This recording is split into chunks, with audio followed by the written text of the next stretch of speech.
Bueno, si quieren les puedo ir contando un poco de mí. Me llamo Martín de Negro, es mi nombre autopercibido. Ahora que estamos con la posibilidad, digamos, de poder inscribirnos, desde esta semana que pasó, que estamos muy contentes por la aplicación del género X, que pienso que es una avanzada política y social de enorme magnitud, que todavía, digamos, estamos sin saber mucho de los efectos justamente en cuestiones de género y de performatividad del lenguaje, el discurso y de las identidades en sí mismas. Entonces, bueno, pensaba en eso cuando estaba por arrancar hoy, en que acá en Chilecito, bueno, me llaman por mi nombre del documento, sería hegemónico, ¿no? Martín Saavedra, al pie. Pero yo hace un tiempo atrás ya me construí un nickname que tiene que ver con mi... Eh, buenas tardes a todos. Hola María, ¿cómo estás?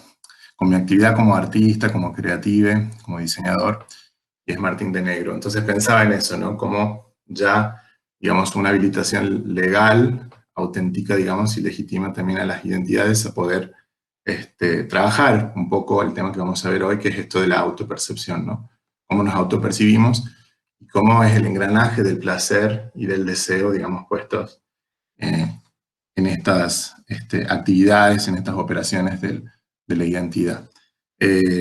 Soy diseñador performer, gestor cultural también y activista por los derechos LGBTIQ+, y por las cuestiones de género, que ahora, como les decía, con la cuestión del género X, bueno, se amplían mucho más los horizontes. Así que es un poco de mi parte como presentación, y vuelvo a repetir para los que se unieron recién, estoy muy contento y agradecido con los chicos por haberme invitado a participar de este espacio, que es un espacio que tiene una larga data ya y que está buenísimo, que me gusta. Todo esto surge, y eso les quería contar un poco la historia de por qué esta temática viene del año pasado, porque yo en estos últimos años vengo formalizando unos estudios en psicología, que ahora ya estoy por terminar, estoy en ese proceso de graduación, y el año pasado nos pedían en una de las cátedras, psicoanálisis y filosofía, que pudiéramos hacer un rastreo de las cuestiones del placer, de la satisfacción, del deseo. Y bueno, entonces me puse ahí a bucear un poco entre algunas épocas, ¿no? Entre la época clásica, porque ellos proponían algunos materiales y querían que nosotros propongamos otros. Entonces, como bueno, estábamos entre la filosofía del psicoanálisis, proponían los diálogos, puntualmente los diálogos platónicos de Sócrates, por ejemplo, y Protágoras. El Protágoras fue uno de los que sugirieron. Y bueno, Freud siempre está ahí, ¿no? Como de fondo a todo, así que Freud también estaba por ahí sugerido, y yo se me ocurrió la gran tarea de tratar de mechar las teorizaciones queer y la cuestión de Judith Butler, digamos, con la cuestión del cuerpo y de la performatividad como la construcción de género, ¿no? Para que vayamos entendiendo qué nos proponemos, un poco sopesar algunas ideas clásicas sobre el placer y sus medidas que se pueden encontrar en ese diálogo con Protágoras, y ver qué pasa con estos principios reguladores, este par regulador, principio de realidad, principio del placer freudiano, que son los que datan y dan cuenta, digamos, del origen de la subjetividad deseante, ¿no? Y justamente esto, a partir de la subjetividad deseante, cómo pensar lo deseante en la cuestión de la autopercepción. Entonces, ese fue el origen un poco de estas investigaciones. Entonces, un poco la pregunta sería cómo pensar las identidades autopercibidas contemporáneas, ¿no? Porque justo la semana pasada, bueno, acontece esto de la incorporación del género X y del no binarismo. Entonces, ahí dejo como escrito algunas cuestiones que tienen que ver con esto que les acabo de decir. Se me ocurría que estaba bueno, para introducirnos, leerles un poquito de lo que había escrito yo en ese momento, también a modo performativo. Para iniciar la propuesta, entonces vemos que, según Sócrates, esto es interesante saber, el auténtico placer ha de estar siempre acompañado de cierta medida, que además es necesario conocer. Es decir, el sabio no es el que sabe mucho, un simple erudito, sino el que escucha, el que pone oídos atentos a lo que los apetitos tienen que decirle, sin colocar como última meta de su acción al placer. Por otro lado, como les decía recién, Freud ya puntuaba en sus formulaciones que la realidad forma un par con el principio del placer, al cual modifica, eso es lo interesante, en la medida en que logra imponerse como un principio regulador. La búsqueda de la satisfacción ya no se efectúa entonces por los caminos más cortos, sino mediante rodeos, y se aplaza en un resultado en función de las condiciones impuestas por el mundo exterior. Un mundo exterior que, según Butler, postula como un espacio que se rige por construcciones que se montan sobre los cuerpos, y podemos agregar incluso sobre los genitales, puntualmente, procurando una sensación identitaria desde un sesgo ritual, si se permite, de repetir una y otra vez las claves de encaje en un tipo específico de género.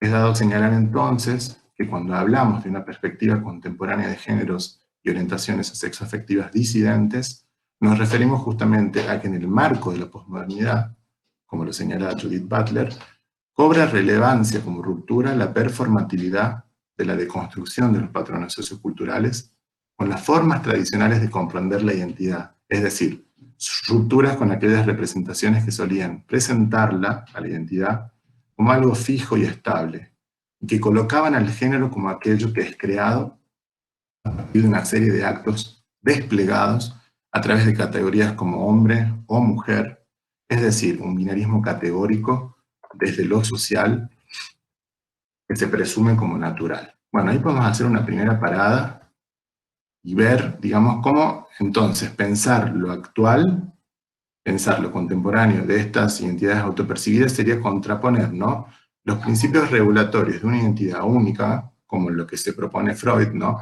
esto de mostrar, existe un principio de placer que tiene que estar regulado por un principio de realidad para que acontezca el deseo de ese sujeto. Pero en definitiva, esa operación sería una operación como unánime, ¿no?, es lo que yo me preguntaba. Porque ahí, al ir de vuelta a este ensayo, que escribí el año pasado, fines del año pasado, bueno, imagínense, chicas, la cantidad de cosas que han sucedido desde entonces a esta parte, ¿no? Entonces, era como que estaba bueno esta intuición mía de ese momento de ver cómo podemos sopesar, como decimos, estos constructos hegemónicos teorizantes de los que estamos acostumbrados, ¿no? Porque lo que dice, lo que aparece en el Protágoras es esto, ¿no? El placer estaría avenido por la sabiduría a su vez por la virtud. Entonces, la virtud es, digamos, para el ciudadano de la polis, aquello que es obrar bien. Obrar bien sería ponerle una medida al placer, ¿no? Por eso al principio, cuando empecé a pensar este trabajo, dije, ¿qué es esto de las medidas del placer que incluso aparece ahí en uno de los flyers o quedó por ahí escrito? La cuestión de la medida. A mí me interesaba saber qué es esto de la medida del placer del suelo clásico, ¿no?, del suelo como episteme, como ese espacio de saber que daba cuenta del ciudadano, ¿no? Entonces, el placer estaba supeditado, digamos, a esta medida. Si vos sos un ciudadano sabio que a partir de la virtud sabe obrar bien, entonces obtiene un placer. Por otro lado, ya en la modernidad, Freud nos ofrece a un aporte, podría decirse, también a los binarismos, ¿no? Porque en el hoy, justamente después de esta semana, con el género X, la aparición del género X, nos enfrentamos a las terceridades ya específicas, ¿no? Pero en su momento Freud vuelve a ofrecer, contribuye con un nuevo par, ¿no? Un nuevo par, es decir, un nuevo binarismo desde donde leer e interpretar el deseo. Y el deseo es lo que mueve la identidad, ¿no? O sea, el deseo subjetivo sería aquello que dentro del sujeto le habilita y le posibilita su identidad, su capacidad de ser. Pero en tanto que este deseo subjetivo se juega en este par opositivo de principio de placer deseante y principio de realidad. Eso en la modernidad freudiana. Y en lo contemporáneo, las teorizaciones queers, ¿no?, de las que Butler es una de las representantes y una de las constructoras, mejor dicho, más que representantes, es alguien que viene construyendo junto con Paul Preciado y tantos otros que venimos abonando, digamos, la posibilidad de cuestionar lo que no se cuestiona, digamos, incluido desde los movimientos LGBT y Q, ¿no?, porque eso también es algo que está bueno mencionar, que dentro de ese colectivo de identidades tan plural, ¿no? Y tan máxime, la Q ha sido también muy controvertida dentro de ese espacio de colectivo. Es también, digamos, un colectivo que que es presunto, ¿no? O sea, muchas identidades caeríamos, estaríamos dentro de ese colectivo, pero hay algunas que todavía están puestas en cuestión por otras identidades del mismo colectivo. Ese es uno de los problemas contemporáneos de la disidencia identitaria, ¿no? Que no se banca realmente del todo el pluralismo. Entonces vuelve a montar una hegemonía en la praxis, digamos, de su selección, ¿no? Inclusive en esto de LGBTIQ+. Yo siempre decía en un colectivo de lucha en el que estaba cuando era más chico y, bueno, estábamos en la calle peleando por todas estas leyes que hemos conquistado, digamos, para reivindicar el derecho universal, más que todo, ¿no? La categoría de derecho universal, más que todo para las personas. Esto de que cuántas letras más vamos a tener que agregar para poder mencionar a las personas, ¿no? Entonces, creo que eso también tiene que ver con la performatividad, ¿no? Con aquellos aspectos lingüísticos que se meten en los cuerpos y que logran o posibilitan, digamos, una construcción. Ahora estamos además frente, desde la semana pasada, o sea, hace muy poquito, frente a esta posibilidad de que también podamos ser un género X, ¿no? Un género que en vez de definirse se coloca como variable. Ese género variable sería esta cuestión de la autopercepción. A la siesta, cuando estaba pensando en una de estas preguntas, Fede, estuvimos pensando de cuál sería la autopercepción, ¿no? ¿Cómo sería una operación de autopercibirse? Entonces dije, bueno, primero tenemos que repasar lo que es la percepción, porque si vamos a tener una autopercepción, tenemos que ver qué es la percepción. Y la percepción, digamos, es una operación superior, se dice, ¿no? Cognitiva, es una de las operaciones que nos permite, digamos, estar en la realidad. Entonces, si nos vamos a autopercibir, ahí es donde se cuela, donde se colaría la cuestión deseante. Si yo como identidad me puedo autopercibir, o sea, puedo ubicarme en la realidad, me salgo de estas medidas de ciudadano, ¿no? Esto que decíamos recién de la cuestión clásica, de obrar bien. Porque obrar bien entonces sería poder encontrarme. Pero poder encontrarme, ¿cómo se organizaría, digamos, en un par que me ofrece esto de, bueno, si sigo mi placer, la realidad me va a constreñir? Y la realidad es el mundo de estas construcciones que que nos hacen autopercibirnos. Entonces me parecía muy divertido también ese rulo, ¿no? De ir pensando, bueno, entonces, si somos sujetos deseantes, nos podemos autopercibir, pero al mismo tiempo, en la actualidad sabemos que el entorno y lo social también nos construye y nos deconstruye como quiere, porque también la habilitación de un género X también es construirnos y deconstruirnos, ¿no? O sea, algo de lo exterior nos ingresa. Así que me parecía re bueno en este pequeño, digamos, esta pequeña introducción, un poco ajustada y densa, pero que a medida que avance la materia la vamos a poder ir charlando. Quería como poner el mojón central, ¿no? Exponerlo así performativamente, ponerse, bueno, estamos frente a esto, ¿no? Cómo hemos llegado al 2021. Y quería, a ver aquí, vamos a pasar a esta etapa que viene ahora, que tiene que ver con las preguntas y eso. Esto, ¿no? El encuentro con la propia identidad.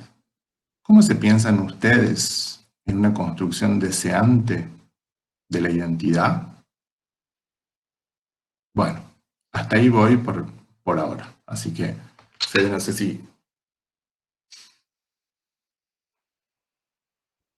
Bien, bien, bien, Martín. Bueno, voy a empezar yo haciéndote la primera pregunta, después seguirá Iñaki, y bueno, no sé si querrá sumar Gonzalo, si podrá.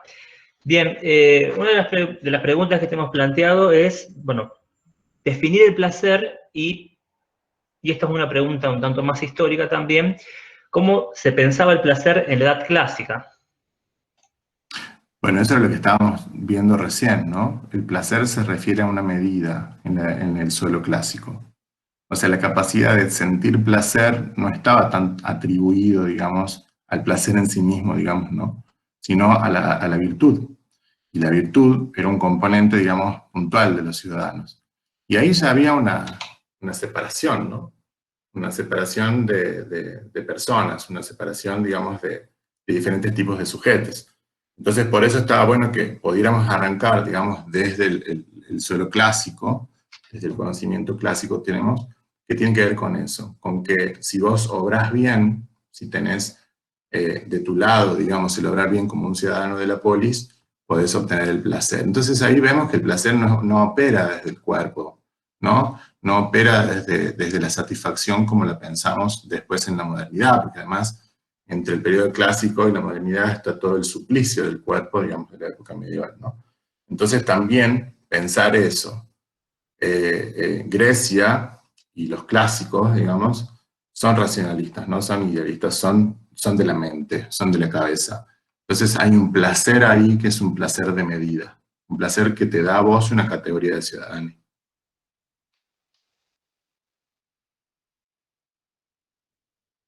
Sí, igual siguiendo un poco con esa descripción del placer de la época clásica, es curioso porque, claro, has mencionado que el placer se restringe al ciudadano, y el ciudadano en la época clásica eran, eran los hombres maduros, ¿sí? Los ancianos, los niños, bueno, y las niñas, las mujeres, Sí. están totalmente fuera del placer. ¿Cómo sería ese placer en los no ciudadanos? Claro, igual el placer en el caso de los ciudadanos, como bien dices, es bastante racional y está vinculado a la virtud. Probablemente sería mucho más interesante conocer el otro placer, el placer del no ciudadano, incluso del bárbaro, ¿no? No, solo Totalmente, como sugerencia. totalmente. Eso sería, digamos, lo que después en otro momento conceptual se llamó el saber sujeto, ¿no? Ese saber que está por fuera del saber ese que estamos hablando. Pero es interesante lo que decís, Iñaki, porque en realidad tiene que ver con esto, ¿no? Pensaba en la transcripción de un placer racional puesto como de medida que no tiene nada que ver en sí mismo con el placer. Entonces, eso estaría bueno, digamos, que lo pudiéramos pensar. Más que todo, a mí me interesa, digamos, también que en la mateada, más allá, digamos, de los postulados que propongo, como para que vayamos versando el encuentro, y pudiéramos ir diciendo también nosotros que vamos pensando de esto, que en realidad eran ideas en diferentes momentos de la historia, ¿no? O sea, a mí se me ocurre en esa misma línea se me ocurre la tragedia de las vacantes Sí, de Eurípides, donde precisamente ahí se ve lo que es las mujeres se juntan, bebían vino, bueno, hacían una serie de rituales y justamente un hombre que a su esposa, a su hija, a su madre, su abuela, están en la bacanal, por decirlo de alguna manera, en plena sí, orgía, él se dedica a espiarlas, le descubren y se lo comen vivo, ¿no? Entonces, ahí tenemos, en esa tragedia griega, tenemos un relato de lo que es justamente la otra sexualidad griega, ¿no? Que justamente no está apegada a lo que es al ciudadano, y que tiene más que ver con esa concepción dionisíaca, con esa concepción del placer desmedida, alocada, ¿no? Que yo creo que un poco también lo que denunciaba Nietzsche, ¿no? Justamente lo que Occidente ha perdido a lo largo de toda la historia, esa desmesura dionisíaca, ¿no? Y se ha quedado demasiado en el lado racional. Incluso el mismo Freud es un sujeto bastante racional y también con unas limitaciones bastante grandes, ¿no? Que a la hora de analizar el placer siempre es desde una perspectiva de psicoanalista, de científico, médico, austriaco, en una sociedad también bastante constreñida, ¿no? Que era la sociedad vienesa de finales del siglo XIX, principios del siglo XX. sí, está bueno pensar ese pasaje a la modernidad en el cuerpo disciplinado, tal cual lo que estás diciendo. Porque recién decíamos, ¿no? Entre lo clásico y lo moderno está el suplicio. Entonces, Eso no nos podemos olvidar. Y eso también es una memoria en el cuerpo, ¿no? Porque yo me preguntaba, en esta cuestión de la performatividad, que digamos es un constructo también contemporáneo, ¿no? La performance incluye, digamos, al lenguaje y a la acción. Entonces son ópticas también de cómo poder mirar, ¿no? Tal cual como dijiste recién, Freud no solamente tenía muchas limitaciones, lo podemos ver hoy, pero sin embargo, lo que hizo en la modernidad fue darle corpus, digamos, a la epistemia moderna, ¿no? Con esta racionalización, digamos, de la escucha también, de decir, bueno, vamos a empezar a escuchar, no solamente vamos a versar, vamos a escribir, vamos a orar, ¿no? Vamos a escuchar, vamos a empezar a escuchar un poco más allá. Y ahí aparecen estos saberes sujetos de los que hablábamos recién, ¿no? Cuando él empieza a escuchar a las histéricas, cuando se posiciona en esa Viena de la que vos hablabas recién, empieza a darle un estatus al sujeto, que él estaba construyendo, ¿no? A este sistema que conocemos como psiquismo, ¿no? Es interesante ver que es un artefacto, ¿no? Es decir, o sea, que es un artefacto, una construcción teórico-práctica que se inscribe en la historia y que articula la historia. Porque más allá de esas limitaciones, a mí era lo que me interesaba sopesar, como les digo, con las construcciones contemporáneas, por ejemplo, de la teorización queer, es cómo alguien puede pensar un artefacto metodológico, teórico y práctico que forme, construya sujetos y que sean como una máquina, ¿no? Productora. El psiquismo en sí misma sería como una máquina productora de sujetes iguales, ¿no? Todos los sujetes siempre emergiendo, digamos, del mismo principio. Sin embargo, digamos, avanzado, 1900, hacia mitades y ya adelante, nos empezamos a dar cuenta que la identidad empieza a tomar otro cuerpo. Entonces, nos olvidamos un poco de esta construcción del sujeto deseante. Pero hoy por hoy, y ese era el enlace que también me parece interesante, con la cuestión de la autopercepción, reaparece la cuestión deseante, ¿no? O sea, se vuelve a habilitar la cuestión deseante de un sujeto para poder autopercibirse X, ¿no? Íbamos a hablar de las diversidades en sí mismas, porque estaba, digamos, también el movimiento gordo, ¿no? Los cuerpos, los diferentes tipos de cuerpos. Pero bueno, habían otras preguntas ahí que podemos seguir como trayéndolas a circuito para que los demás también puedan participar. Me parece que es interesante que vayamos entre todos construyendo y deconstruyendo estas ideas, porque en realidad la verdad finalmente es subjetiva. Sí, hoy en día se podría pensar en un placer universal. ¿Qué piensan? A ver, abramos un poco el micrófono, qué sé yo. ¿Qué dicen? ¿Se puede pensar en un placer universal? ¿Cuál sería un placer universal?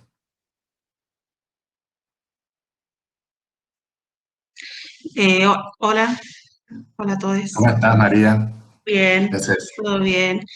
Yo creo que sí se puede, se debería pensar en un placer universal, ¿no? Creo que vamos por ese camino lentamente, en el cual el placer, el deseo no esté sujeto a la heteronormatividad, ¿no? Porque esto que decías vos recién acerca bueno, de encajar siempre en género femenino o masculino, porque el Estado o la heteronormatividad en general, ¿no es cierto? Porque no siempre es el Estado, pero eh, no, hoy por hoy no, nos habilita o nos van habilitando a vivir ese deseo de manera universal. O sea, no sé si se entiende lo que quiero decir, pero bueno, despojarnos de esa heteronorma que nos condiciona, eh, eso básicamente. Quería vincularlo con la heteronorma. Está bueno porque finalmente la heteronorma también es una categoría moderna, ¿no? O sea, el disciplinamiento de los cuerpos, como decíamos recién, que arranca, digamos, con la cuestión ideológico-política de lo francés, ¿no? De la Revolución Francesa, el grito de igualdad, de la supuesta igualdad, y el desarrollo, digamos, de la tecnología de la construcción de los cuerpos para el trabajo, inaugura las categorías. Entonces la heteronorma también empieza a aparecer, se empieza a presentificar, ¿no? Entonces vos decís, liberarnos de la heteronorma. ¿Cómo podría ser eso?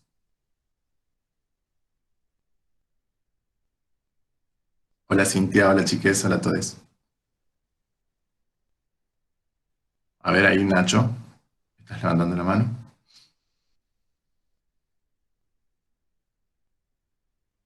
Buenas noches. Ahí está. Buenas noches.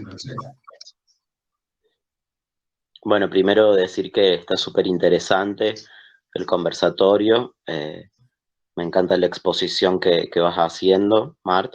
Y bueno, nada, en cuanto a lo que preguntó Iñaki o abrió, el interrogante me lleva directamente a la posibilidad de decir que, al menos desde mi perspectiva, claramente no vamos en camino de la no existencia de un placer universal, ¿no? Creo que hasta este momento se ha intentado plantear, instalar e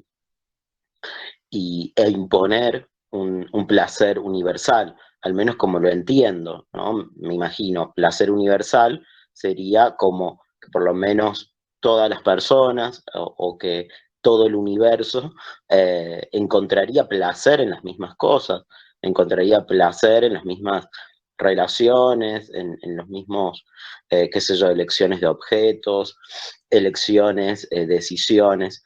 Entonces me parece que lo que se está abriendo en este momento justamente es el camino a, a la multiplicidad y diversidad del placer, ¿no? Digo, cuantos sujetos haya, cuantos sujetes haya, habrá un placer totalmente diferente y un placer totalmente particular en cada una de esas personas.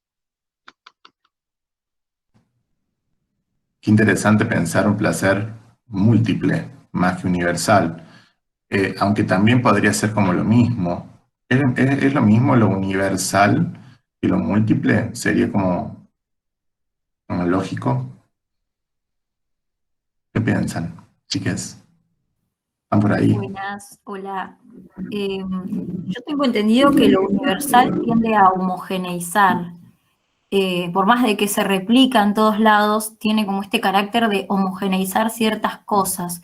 Obviamente pensándolo, por ejemplo, desde lo que es el arte universal o las perspectivas universales que existen, yo lo pienso como desde esa perspectiva y por eso concuerdo más con el compañero de que en realidad existen placeres como existen personas y si bien debe existir como una replicación o no réplica, sino como una multiplicación del placer, pienso que no sé si sería el término adecuado lo universal para esta para esta idea, digamos.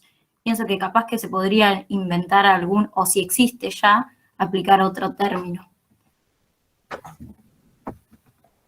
Claro, en particular yo cuando me refería que sí íbamos a una universalización del deseo, lo entendí como que que existe un solo deseo, que cada persona lo vive y lo experimenta de acuerdo a su sentir, a su identidad. O sea, el deseo es uno solo, no importa, no hay un deseo para la mujer y un deseo para el hombre. El deseo es uno solo y cada cuerpo lo practica, lo siente a su manera, según su autopercepción. ¿Qué autopercepción también tiene del deseo? ¿Qué significa para esa persona el deseo? En ese sentido lo decía yo, el camino a la universalidad. Está bueno poder retomar desde ahí, María, porque en realidad entonces no se contrapondrían, porque sería eso, ¿no? Como poder encontrar el deseo que es propio, sería la posibilidad de la autopercepción. Eh, Igual la pregunta también apuntaba a eso, ¿no? Pensarnos, digamos, en un placer universal. Está bueno, digamos, esto que decía Nacho de en la autopercepción, ¿cómo podría ser un placer universal? A ver, tratemos de ver entre todos también un poco más que entendemos por placer. ¿Qué dirían ustedes? ¿O qué es para cada uno el placer? Bueno, hola Martín. Hola, ¿cómo estás, Jenny? Corazón. Bien, muy bien, lindo verte, escucharte. Hola a todos. Gracias, mi vida. Yo estaba pensando a partir de la escucha de este tema tan interesante y cómo se está abordando, ¿no? A mí me gusta pensar todas estas cosas desde el lugar donde yo estoy parada. Yo siempre digo que mi cabeza piensa donde mis pies pisan.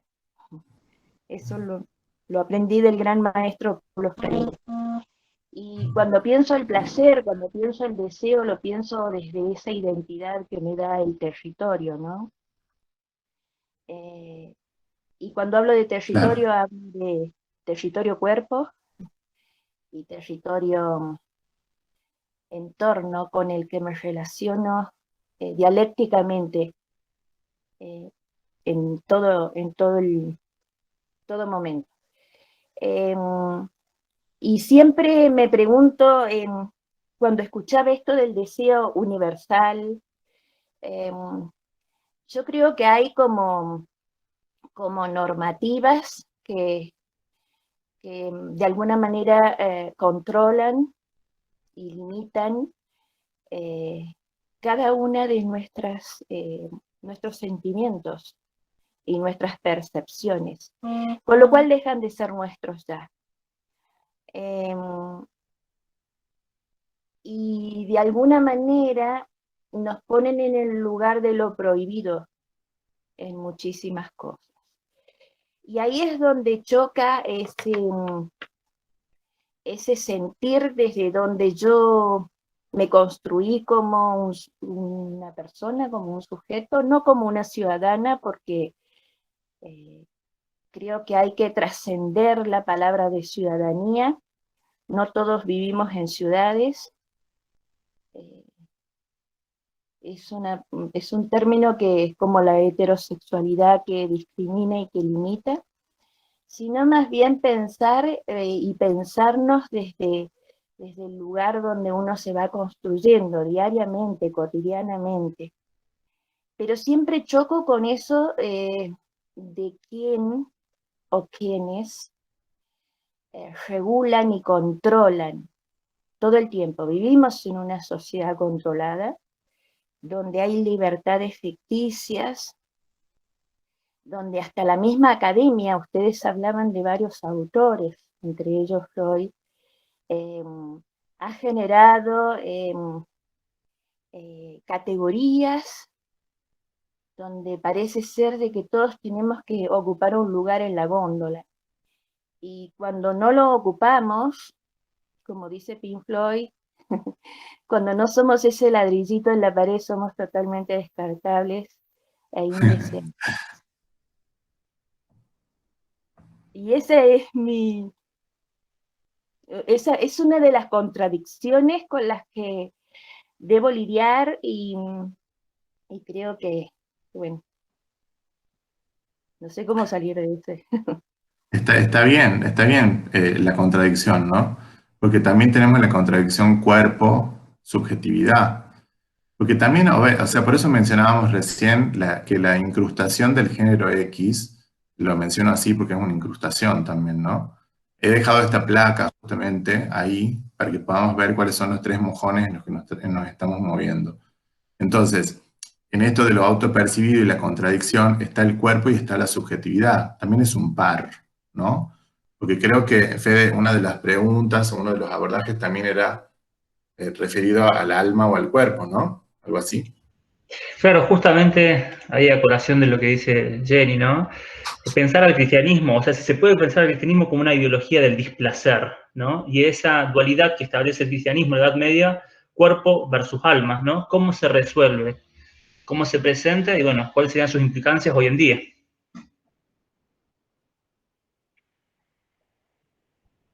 ¿Alguien quiere decir algo al respecto? Está bueno pensar el cristianismo, imagínense desde desde esa ejecutividad, ¿no? Del dis-placer.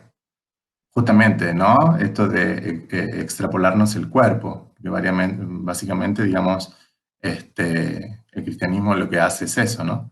Nos extrapola el cuerpo, pone un cuerpo y en nombre de un cuerpo la revelación. Entonces eso es interesante ver ahí también, porque ahí está la contradicción esta de la que venimos hablando, ¿no? cuerpo, alma, ¿y qué pasa con el cuerpo? Porque decíamos recién, el cuerpo supliciado, o sea, el cuerpo está supliciado en el medioevo y está disciplinado en la modernidad, categorizado. Entonces, ¿cómo pensar ahí una unidad para dejar de tener estas contradicciones? Porque el género X nos abre la versatilidad de poder ser. Sí, Tamara, a ver qué Hola, ¿qué decís. tal? Buenas noches a todos. No, pensando en esto que mencionaba Fede del cristianismo y la dualidad, cuerpo y alma, pensar también cómo el capitalismo nos plantea una cierta exacerbación de los placeres, ¿no? Sigue estando esa división cuerpo y alma, pero el alma ha sido como separada y unida a lo que es el placer, ¿no? Entonces buscamos siempre en el capitalismo la exacerbación del placer a través de lo que somos capaces de consumir.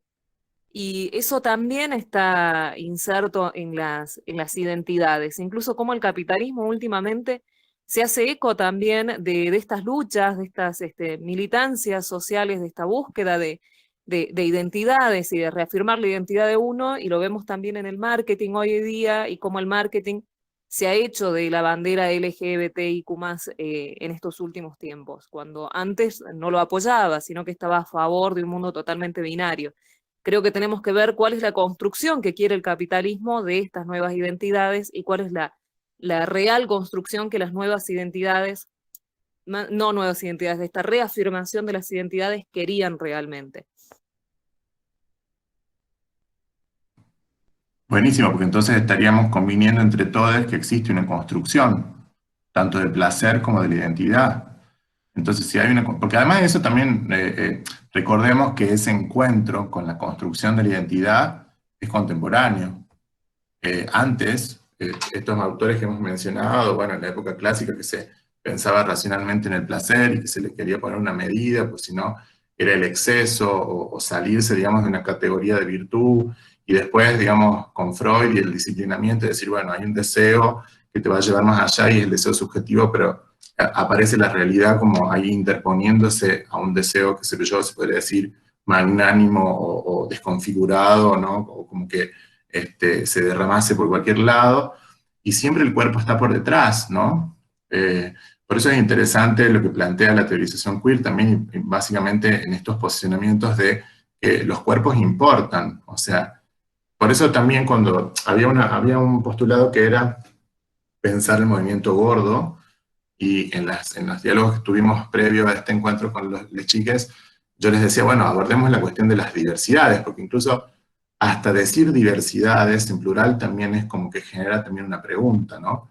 Pero cuando decimos diversidades están muchas diversidades diferentes, o sea, que tenemos que mencionar de esa forma, al menos en esta instancia, ¿no?, de la historia, como para que ingresen, porque el movimiento gordo, o sea, lo tenés que mencionar para que pueda existir.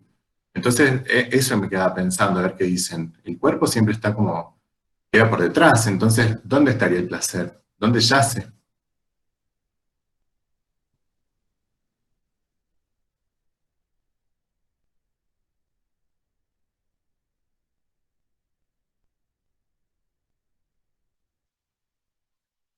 Bueno, lo que estaba pensando era en cuanto a esto, ¿no? De preguntarnos qué es el placer. Está bueno porque, bueno, muchas veces damos por sentado cuando utilizamos algunas palabras que estamos hablando de lo mismo, ¿no? O que estamos posicionades en un mismo lugar, ¿no? Ya sea teórico, práctico, posicionamiento político, ético. Entonces, qué sé yo, cuando recién Iñaki dijo lo universal, bueno, podemos charlar 3 horas de qué puede ser lo universal, ¿no? Entonces, como que rápidamente todos respondimos algo, bueno, en base a lo que nos despertó eso, ¿no? Entonces pienso que el placer históricamente también se lo ha vinculado con lo sexual, con la sexualidad, ¿no? Es decir, placer igual a sexo, sexo genital, placer, deseo igual a con quién te acostás. Me encanta este espacio filosófico que me lleva a la abstracción también, pero en esta intervención me gustaría ser como un poco más concreto para compartirle lo que lo que me llevó a pensar esta situación, ¿no? Entonces, esto, placer igual a sexo genital, para que lo digamos, como para ponerlo también como uno de los tópicos a posibilidad de debatir, ¿no? Entonces pienso que esta normatividad que veníamos hablando fue haciendo eso en nuestros cuerpos, normalizando y disciplinando cómo nos teníamos o cómo nos tenemos y debemos moralmente acostar o no con alguien, ¿sí? O qué hace, bueno, también dar por sentado que nos tenemos que acostar con alguien, ¿no? Y que nos tenemos que vincular con otro cuerpo de manera genital. Y me llevó a pensar en eso, en los grandes malestares, como diría Freud, en el malestar el malestar en la cultura, ¿no? Que ahí él decía, el malestar en la cultura principalmente está por una actitud de domeñar la sexualidad y la agresividad, ¿no? O sea, como el ser humano sentía un malestar en su vida a partir de que cuando naces te van domeñando, domesticando estos dos instintos tan amplios, ¿no? Como la agresividad y la sexualidad. Bueno, entonces pienso en los grandes malestares que nos trajo estos posicionamientos y estas normatividades del placer, tiene que ver con esto. O sea, pienso en las veces que a mí particularmente en mi vida se me ha cruzado que esto, te tenés que acostar con tal persona, tenés que tener tal o cual rendimiento, tenés que tener tal o cual tamaño de genitalidad, por ejemplo, rendimientos en horas, ¿no? O sea, es como que siento que la sociedad sobreestima el sexo genital y eso realmente trae malestares concretos en las subjetividades, ¿no? Que muchas veces no son tramitados. Entonces nos encontramos con una persona, qué sé yo, por decir una edad, 50, 60 años, que nunca se ha podido conectar realmente con un placer justamente, ¿no? No solo en la sexualidad, sino en cualquier ámbito de la vida. Entonces, es muy importante que tengamos en cuenta estos malestares y efectos realmente subjetivantes que tienen estos modos de pensar totalmente disciplinados, ¿no? Que tienen efectos concretos, como digo, nos encontramos con personas que nunca pueden acceder realmente a descubrir de qué se trata, ya sea su cuerpo, su sexualidad o cualquier otro aspecto de la vida. Para cerrar esta parte yo diría eso, ¿no? Que el placer lo podemos encontrar y está en múltiples aspectos, en múltiples territorios, como dijo Jenny, y no solo en el de la sexualidad, ¿no? Sí, como dice Juan Ignacio, yo creo que igual Freud ha contribuido bastante, pero hay un gran reduccionismo en cuanto hablamos de placer. Evidentemente hay muchos tipos de placer, el placer estético, placer espiritual. Sí. Podemos preguntarnos también a quién no le gusta el placer. Sí, igual definir qué es el placer puede ser complicado, pero yo creo que si alguien es capaz de decir, no, a mí no me gusta el placer, yo creo que ahí estamos ante un caso de enfermedad, ¿no? Porque a todos nos gusta el placer, a todos nos gusta ser felices, incluso a veces también ahondar en lo prohibido, ¿no? En cuanto también romper ese tipo de límites que nos impone la sociedad, ¿no? En ese sentido sí que el placer o placeres es algo que incluso está en nuestra propia, creo que en nuestra propia genética. O sea, no creo que hasta también vemos que también los animales también tienen sus placeres.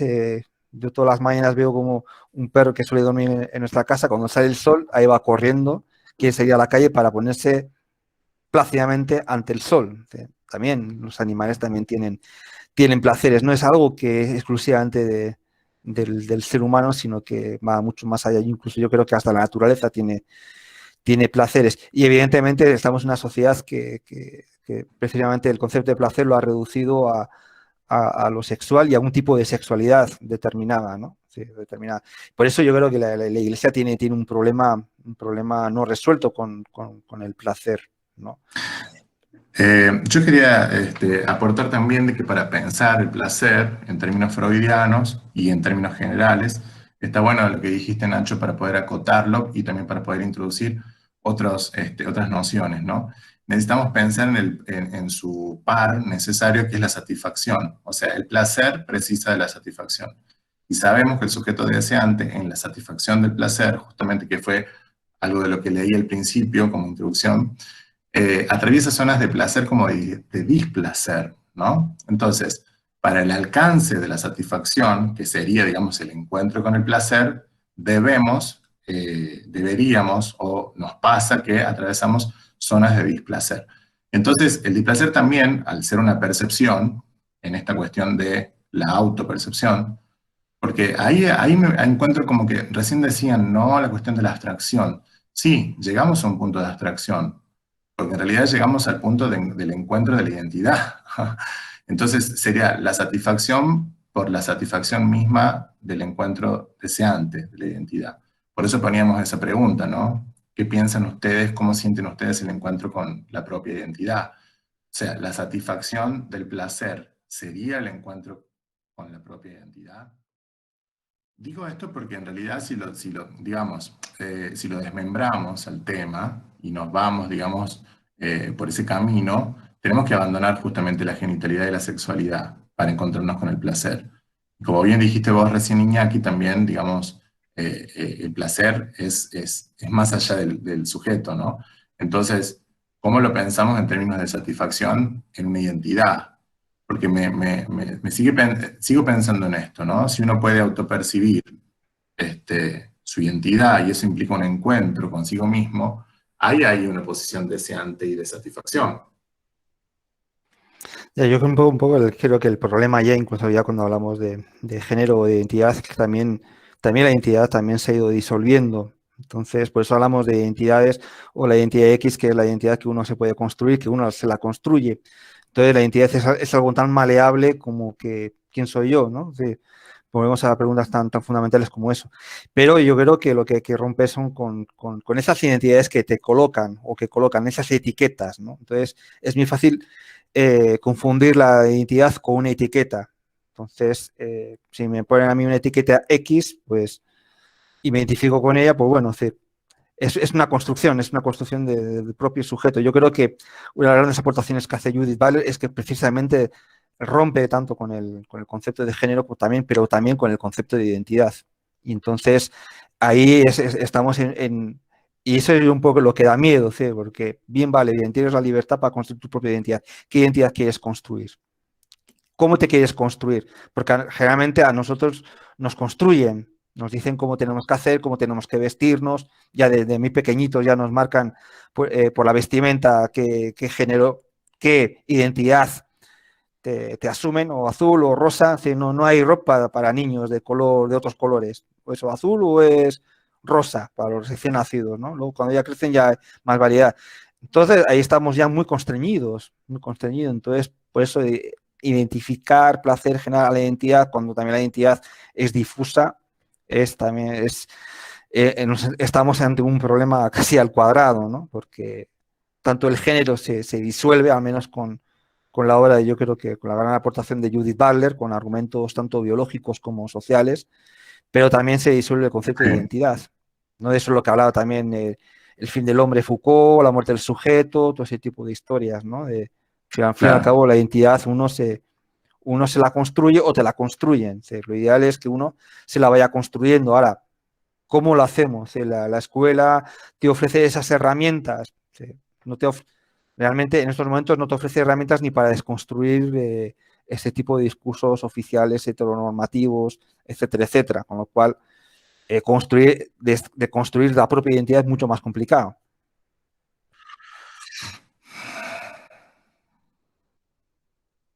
Sí, estoy pensando. Yo quería aportar, ¿no? Esta contraparte del placer, el displacer, también hasta cierto punto puede llegar a sonar sospechoso, ¿no? ¿Qué es en todo caso el displacer? Porque un Estado totalitario o un Estado antidemocrático podría decir que el displacer es tal cosa y por ende prohibir ese tipo de placer y por ende decir que el placer es esto otro, el placer con mayúscula, por así decirlo, y prohibir toda otra forma de expresión. Entonces, Ahí vos en un momento hablaste de Protágoras, y Protágoras es un relativista. Cada hombre construye su mundo y cada hombre construye su placer. Cada hombre y cada mujer construye su mundo y cada hombre y cada mujer construye su placer. Entonces, esa contraparte, el displacer, puede llegar hasta sonar sospechoso, digo yo.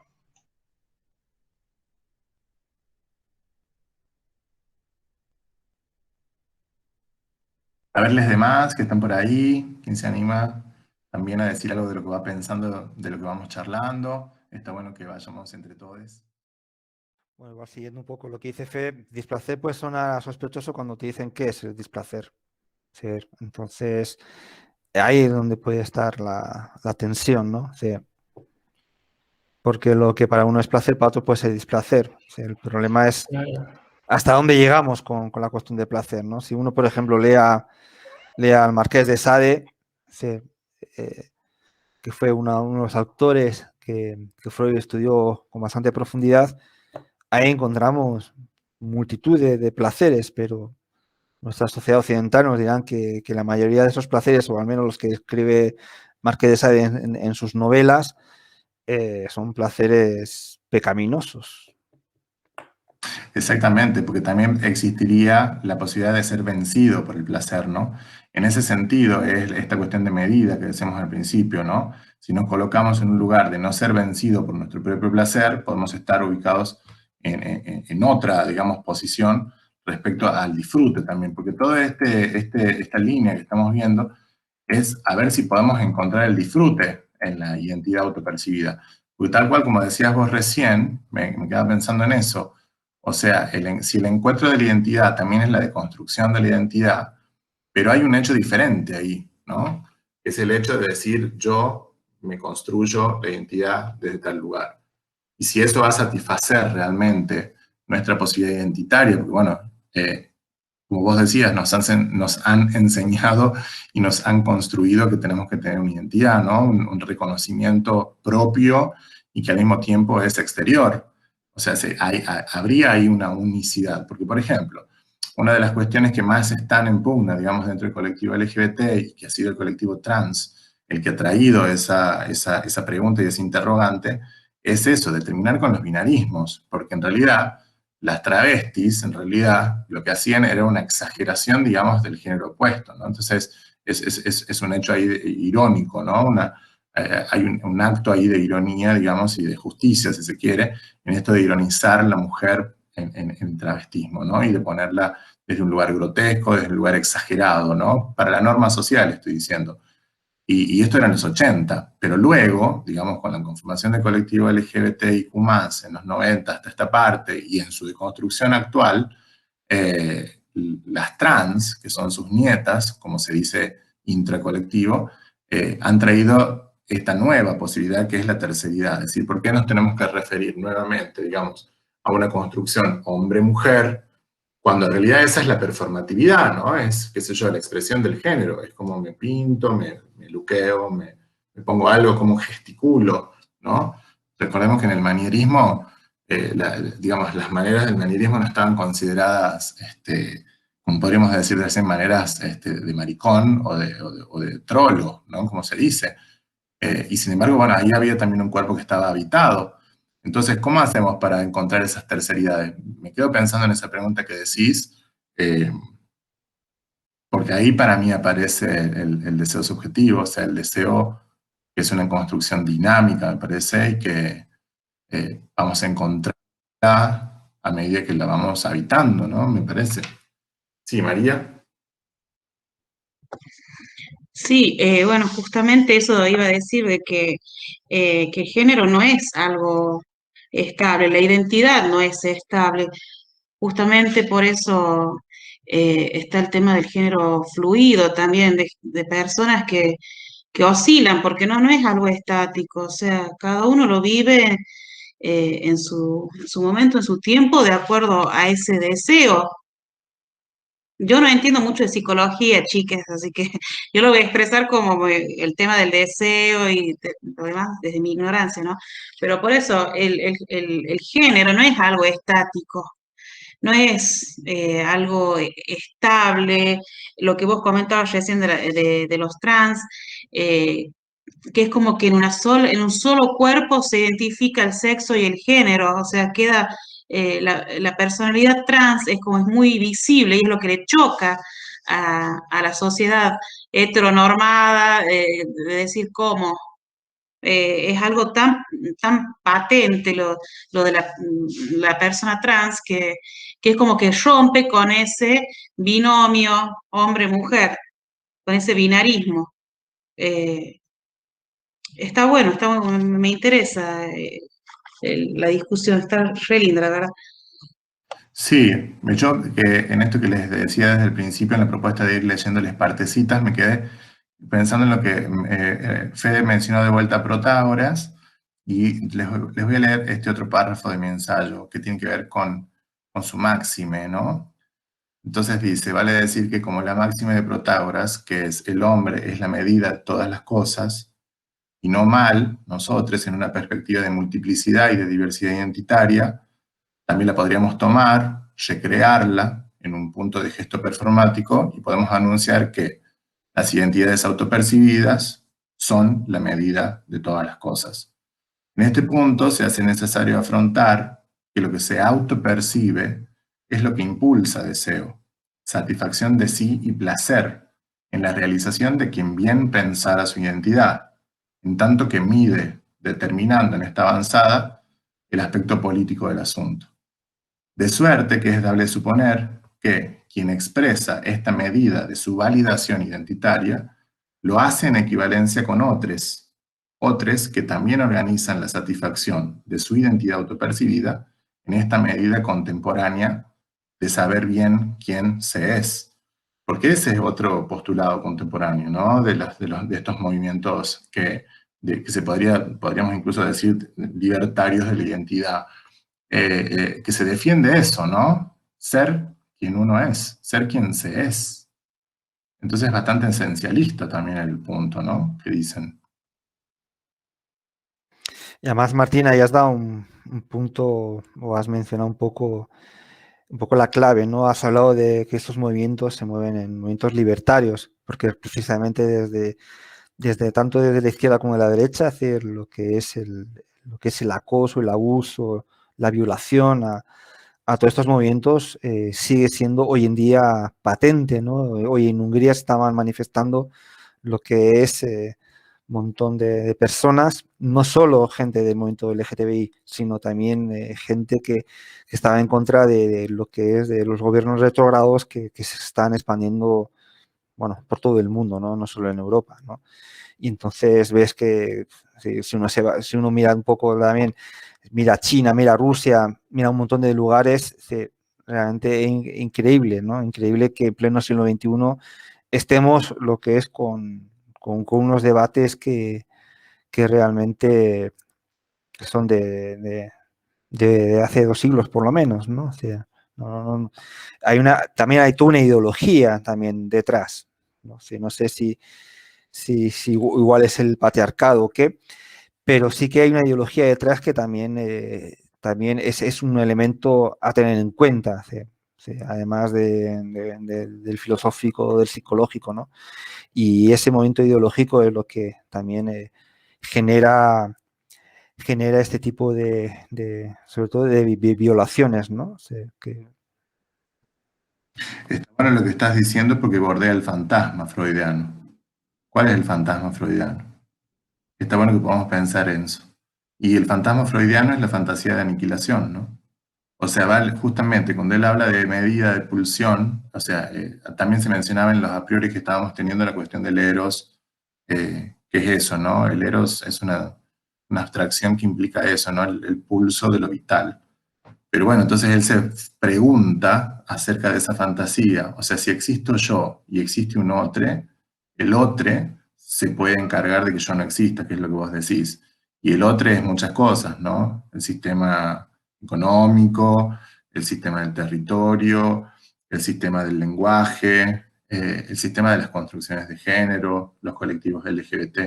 Entonces ahí aparece esta cuestión que me parece muy ya profunda, que está bueno, a ver qué más dicen el resto, que es el bordeo de ese fantasma, porque si yo me tengo que libertar de mi propia, o sea, tengo que libertar mi identidad frente a lesotres para que lesotres me legitimen la identidad, siempre está el fantasma de que no suceda, ¿no? Y eso es lo que nos trae displacer, tristeza, agonía, angustia, ¿no? En la validación. Hay una operación contemporánea, bueno, de hace unos años, que es esto de la confirmación o desconfirmación, ¿no? Entonces estamos pendientes siempre, y eso nos da placer o no, nos pone en el lugar deseante o no, si alguien nos confirma o no nos confirma la identidad, con todo lo que se implica, ¿no? Entonces aparece esta cuestión de el fantasma. Bueno, a ver qué... Yo quería hacerte un planteo, Martín, a ver si... Dale. Y bueno, y a los demás también, por supuesto. Para fundar una polis, o sea, una sociedad, ¿no es necesario cierto límite a los placeres, cierto límite a las pulsiones? Si, por ejemplo, no codificáramos los placeres, no estableciéramos esa dualidad placer-displacer, ¿no pondríamos en riesgo la cohesión social? Y depende, porque también la cuestión del displacer, viste que vos también preguntabas sobre las parafilias, ¿no? Hay medidas de placer que son placer subjetivo. Entonces ese es el problema que tienen los manuales de psiquiatría, que colocan, digamos, al sujeto en un lugar estanco y que eso no da respuesta de sus construcciones. Nos sirven para la observación y para la diagnosis, pero no nos hablan de las personas. Entonces, ¿cómo vamos a saber qué es? Porque recién mencionábamos al Marqués de Sade, ¿no? O sea, lo que para el tipo era placer, era lo prohibido para el resto, y así. Entonces está bueno pensar eso. Yo creo que en realidad, de hecho, eso opera, porque si no, digamos, estaríamos como en una especie de barbarie, pero al mismo tiempo estamos en una barbarie, ¿no? Una barbarie quizás digamos, con otras características, quizás ya no tanto el cuerpo supliciante, qué sé yo, macheteado, hachado y atravesado por una lanza o algo así, pero simbólicamente, semióticamente, este sistema contemporáneo también nos va hachando, nos va flechando y nos va erosionando el cuerpo, ¿no es cierto? Entonces, también hay una barbarie contemporánea, digamos, desde donde emerger con la identidad.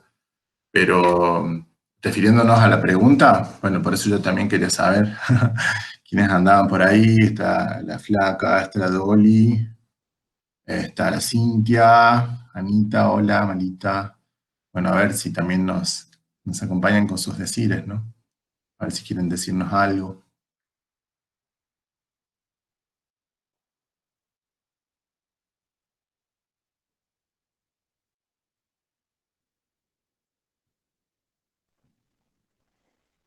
Bueno, yo estaba sintiendo que en esta línea evolutiva de nosotros, los seres humanos, con tanta información que hay en los medios, se nos abre un mundo de posibilidades infinitas, donde justamente nosotros podemos encontrar el placer en donde algún astro nos lo ponga en el momento. Siento que aparte del espíritu y volviendo a esto de la espiritualidad, religión antigua, como muy estancada en los chakras básicos, lo ponían siempre en la parte genital, y ahora el placer, a mí me despierta placer abrir el plexo, y de ahí lo puedo llevar hacia algún acto creativo, que también es creación, o lo puedo llevar hacia algún acto reproductivo, que también es creación. Creo que el placer se genera desde donde nos atraviesa lo que nos conmociona, lo que nos motiva a seguir vivos, a la pulsión de vida. Creo que va por ahí. Eso es una de las reflexiones que se me atravesaban mientras ustedes hablaban en algunos momentos. La cuestión de la vida, ¿no? Y la cuestión de enlazarlo, digamos, a la alegría o los aspectos positivos, o los aspectos que son agradables o constructivos. Está bueno cuando decís, haces esta extrapolación, ¿no?, de la cuestión del cristianismo y de los cultos a dónde podrían estar ubicados en una lectura de chakras. Nunca lo había pensado. Y está bueno, porque en realidad aún los chakras también tienen un verticalismo, ¿no? El chakra raíz, como se le dice, bueno, es un chakra del cual te tenés que desprender un poco o lo tenés que alivianar. Entonces ahí vuelve de nuevo el fantasma del sexo, ¿no? Porque sí, bueno, tantos han los zen y todo lo oriental para que tengamos que desprendernos del acto genital, ¿no? Para que podamos quizá aprender de otras zonas erógenas de nuestro cuerpo, porque también siempre digo que, por ejemplo, la oralidad y la comida, o sea, hay otros puntos, digamos, del placer que también son orgásmicos, ¿no? Lo que pasa es que también ha habido una exaltación y una exacerbación, digamos, del constructo coito también, ¿no? Vayámonos a ese punto de observar, y eso es lo que vos estabas diciendo recién, sin el tema del chakra genital. O sea, la lupa social sobre el disfrute de las identidades está puesta en el coito, es muy corto. Porque ¿qué otra cosa habría de repulsarme, ¿no?, de que alguien performatee su expresión de género como se le plazca? Siempre hablamos de eso, ¿no? Digamos que, y entonces volvemos a eso, el morbo. Sabemos que morbo refiere a cuerpo. Pero dentro del cuerpo vamos de vuelta al punto de la genitalidad, como si fuese el único aspecto, y vemos que no. Pero bueno, lo social está puesto sobre ese lugar de placer.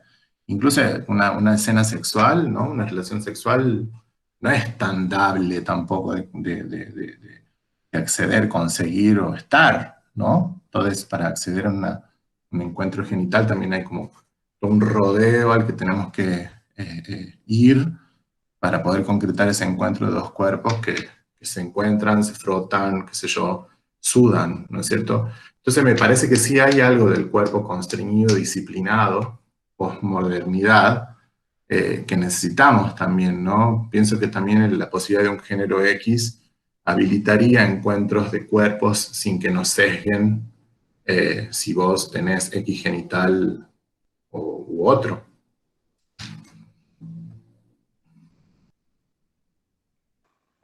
Martín, Siento que, perdón. siento que ahora en esta era de la superpoblación, de alguna manera, creo que naturalmente nos estamos acomodando a pasar nuestra forma de creación por otro lado. Creo que tiene que ver con la línea evolutiva de nosotros como vivientes en este plano.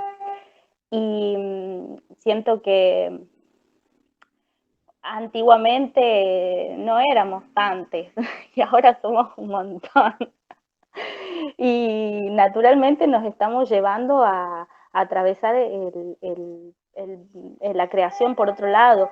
Siento que sudar lo puedes hacer a través de ejercicio físico y también está científicamente comprobado que tener sexo es salud, pero también hacer respiraciones, como, no sé, este chabón de Iceman, que hace respiraciones y que nada por debajo de no sé cuántos grados centígrados y vive, y creo que por ahí va, ¿no? Y en esta era donde ya no estamos tan vinculados como esto de unirnos nosotros en cuerpo porque las tecnologías nos llevan hacia otro lado, que no sé si está bien o está mal, está en esta era de las tecnologías. La realidad es que ahora nosotros podemos estar tomando una copa de vino y hablando frente a frente y lo estamos haciendo a través de la digitalización. Y bueno, no sé, abro por ahí eso, la línea evolutiva donde estamos parados hoy de seres humanos. Iñaki, ¿vos querías decir algo?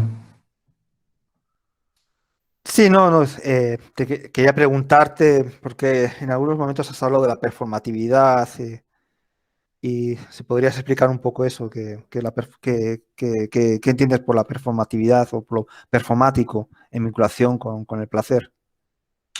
Y bueno, eso que decía recién hace un rato, ¿no? La posibilidad que tenemos de un entrecruzamiento entre el lenguaje de nombrarnos y la acción de serlo, ¿no? Es complejo la performatividad, porque es un concepto que viene del lenguaje, de la lingüística, y viene, digamos, a las ciencias sociales y al arte también, ¿no? La performance es, digamos, la acción incidental, la acción en sí misma. Entonces, la acción en sí misma, para Butler, está puesta en la performatividad social. Y eso es una construcción que es lingüística porque te nombra y que es actuada porque hay una acción. Qué sé yo, me pongo este saco, ¿no? Y desde ese lugar estoy marcando, digamos, una posición, una identidad, desde un lugar desde donde digo también, ¿no? Pienso que por ese lado va la cuestión de la performatividad de la construcción de los géneros, y también el acto ritual, ¿no? El acto ritual de la repetición, el acto ritual de, como vos decías en un momento, el color, todos los colores para tal género, qué sé yo, tales y cuales, como decíamos recién, vestimentas o usos, ¿no? Los usos y las costumbres también tienen que ver con la performatividad histórica, digamos, de las sociedades. Entonces, eso nos va definiendo un poco. A mí lo que me interesó siempre de la teorización queer es que reniega de las teorizaciones también al mismo tiempo, ¿no? Es como que se pone en un lugar, digamos, de controversia de la disidencia. Y eso también es muy interesante ver, porque, por ejemplo, la Q, igualmente, ha sido muy cuestionada. ¿Cómo podemos pensar que intracolectivo LGBTIQ+, que como les decía recién, es un añadidura, es un absurdo al mismo tiempo, y es como un azar, ¿no? Te quedamos todos metidos en un grupo, bueno, ok, listo, que nos nombra desde afuera. Entonces, eso también es lo interesante de los estudios queers, que ellos contraponen eso. Actualmente, digamos, también está muy en boga en los espacios de, qué sé yo, de pensamiento de género, ya no sé cómo decirlo, les quiero decir también, porque a partir hoy hablaba con una amiga esta mañana, mientras tomábamos un café, y decía, veo la cuestión de esto que decíamos de la violencia. ¿Cómo vamos a pensar ahora actualmente la violencia de género, ¿no? Cuando tenemos un género que es X? O sea, en su momento fue necesario. Entonces, todos los movimientos y en este tipo de temáticas, asumimos, digamos, que lo social es lo que se va transformando. Entonces, bueno, lo que hace 2 años era una premisa y se necesitaba decir, y eso es performatividad, sirve para X momento histórico. La conformación del colectivo LGBT y con todas las controversias con la Q, fue necesario post-80s, ¿no? O sea, necesitábamos unirnos y mencionar un colectivo, porque recordemos que hasta ese momento solamente se hablaba de homosexualidad y de travestismo, ¿no? Eran como las dos variables que existían y encima estaban confusas. Yo siempre digo que a mí lo que más me generaba dilemas identitarios era que me digan a mí de mujer, pero porque suponían mi orientación sexual, ¿no? O porque tenía algún manierismo en los gestos, ¿no? Y eso directamente ya me ponía a mí, me ubicaba en el lugar de la feminidad, en el lugar de la mujer. Y yo decía, incluso cuando era adolescente, ¿no? Onda, ¿por qué me ven como una mujer? Cuando yo no me siento una mujer, no creo que transmita eso. Entonces hay ahí siempre también, digamos, desde el otro, una sensación de injuria.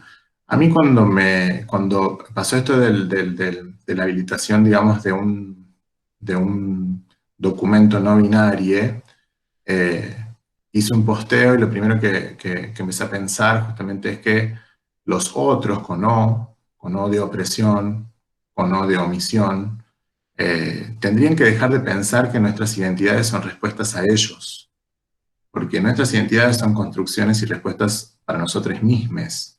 Entonces ahí el valor, por ejemplo, volviendo haciendo toda esta vuelta para hablar de lo que decís, Iñaki, del valor de la X como una performatividad, ¿no? Como una posibilidad de ser, justamente. Porque además también cuando se habla del lenguaje inclusivo se entiende poco, y a mí eso me ha sorprendido tanto de personas que he considerado, digamos, que pueden reflexionar acerca de que el lenguaje es político, más que gramatical, que no pudieran ver, digamos, la creatividad enorme que implica traer de la física la X variable para ponerla dentro de lo colectivo, ¿no es cierto? O sea, no puedo entender que eso haya sido cuestionado desde un lugar gramatical. Les digo, eso para mí siempre fue como decir, bueno, chicas, ¿de qué estamos hablando? Sí, María. Martín, te quería preguntar, o les quería preguntar a todos, en el discurso del presidente donde hizo entrega de los DNI, hubo una persona que dijo, no somos una X, nuestro sentimiento no es una X.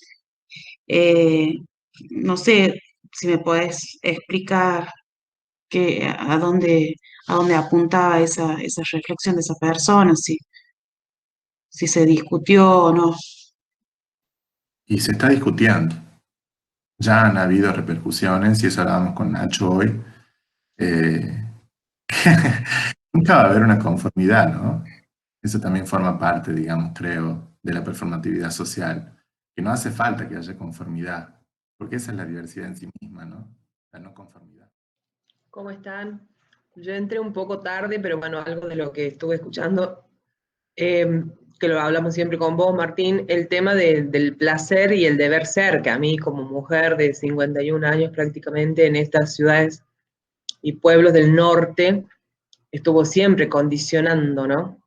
Desde lo religioso, desde la mirada social, siendo artista también, justamente hablaba con un amigo artista hasta recién, por eso entré un poco tarde, ese reconocimiento que necesitas hasta para sentir ese placer, en este caso de subirte a un escenario a cantar y que lo hagas sin sin ningún reparo más que el sentir ese placer, que es eso, ¿no? Pero bueno, es un poco englobando desde ahí todo lo que voy escuchando y un poco también a mí me preocupa lo que planteó Fede respecto de poner en riesgo a la polis, a la cohesión de la polis, ¿no? Porque me parece que todo esto nosotros lo podemos discutir desde una formación de adultos.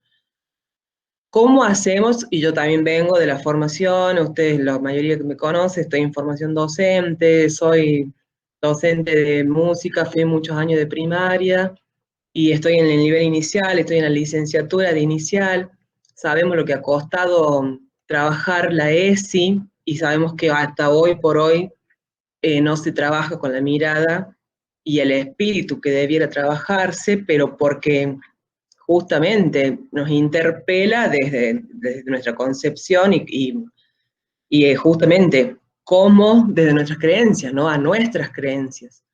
Entonces, bueno, englobé un poco todo lo que venía sintiendo hasta ahora de escucharlos y lo dejo también como muchas como preguntas.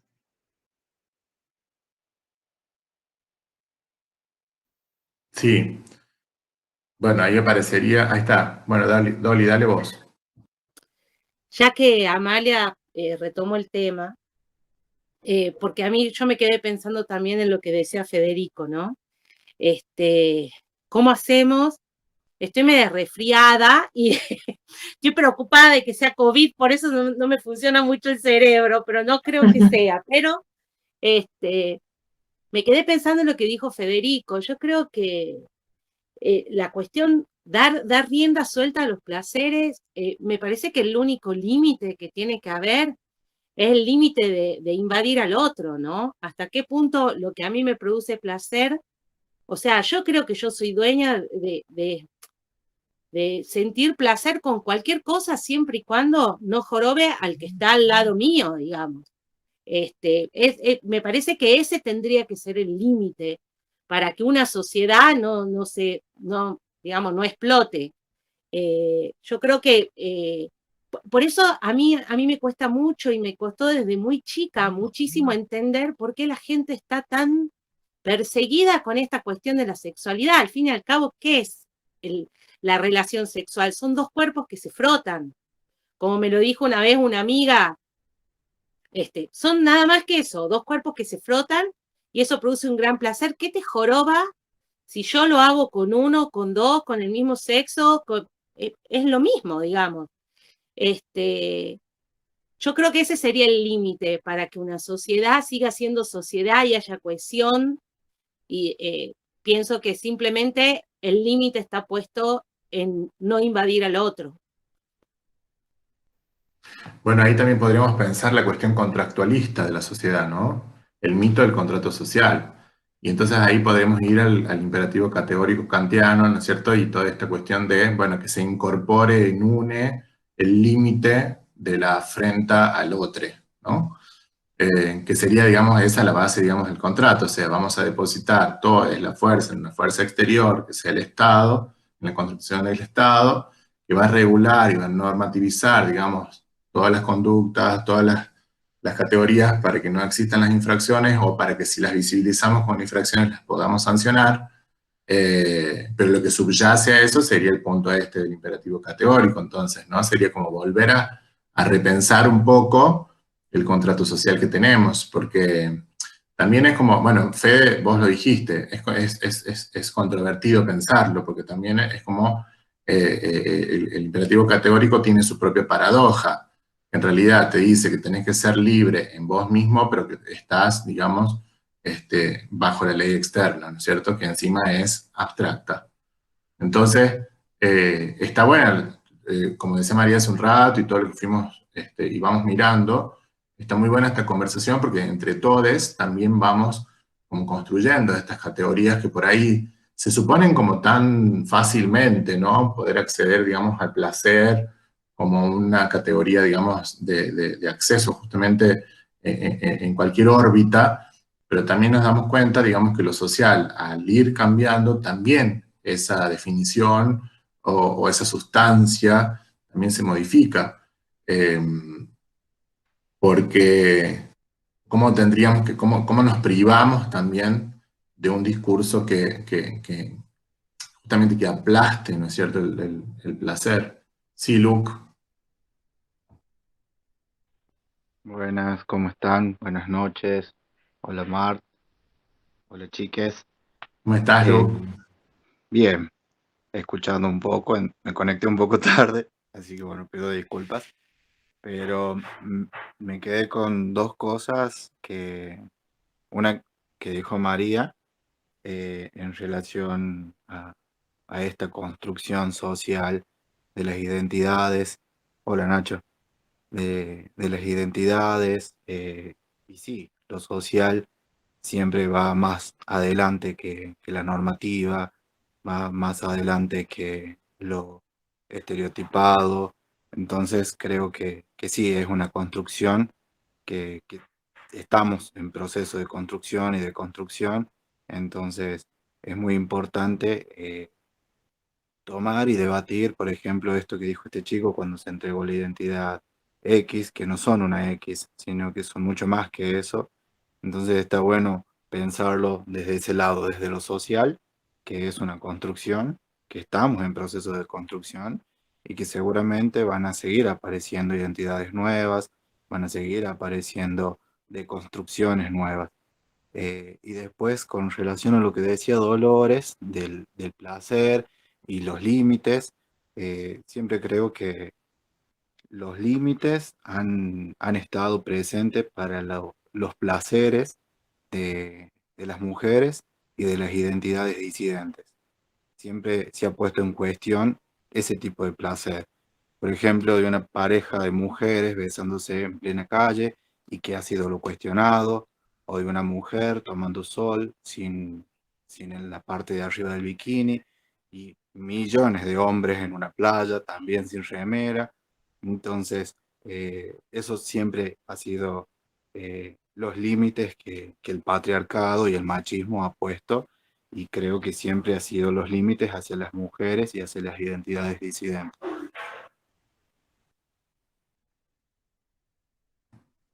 Buenísimo, Luke.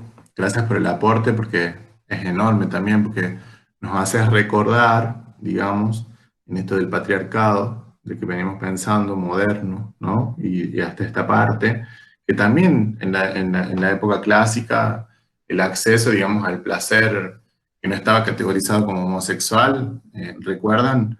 Era también de los señores de bien obrar.